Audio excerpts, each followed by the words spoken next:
Хора, днес на мола фанах страшни промоции и сега ще направим анбоксинг на някои неща. Първо, Пепкото, където рядко ходя, но има доста добри попадения. Ето една рамчица, на която ще сложа наши снимки, ще я направя супер красива. И след това пък е от Сенсея, където ще си направя една малка масичка, която не е много голяма. Ще видя къде ще я сложа. После ще демонстрирам много готини панталонки на Барат, които ще ги пробвам и ще се качвам в някоя друга пробива, но са доста цветни. Ето ги, широки, охлаждащи и естествено да не оставим назад детето. Едно от децата. Ето блуза на Реал Мадрид и панталонки с тях. Ето ги. Това беше Пепко и Сенсей микс. Другото, който... ето и от Сенсея. Тези роклички наистина стоят красиво. Не знам.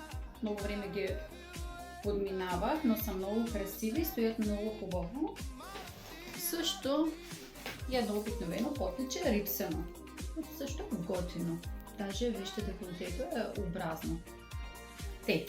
Другото, което набарах и е страхотно, са Декатлон, т.е. на Дайхман нещата. Сега ще ви ги покажа. Те са джакпот. Първо харесах за себе си едни много готини топчета за работа, въпреки че не ходя много на топчета, но в смисъл тези ми харесаха.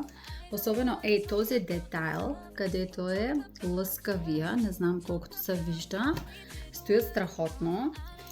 Другото нещо, което също е готино, са тези сандалки. Аз обичам белите неща, в смисъл те са акрил, но стоят супер красиво. Всичките тези неща не са никак скъпи.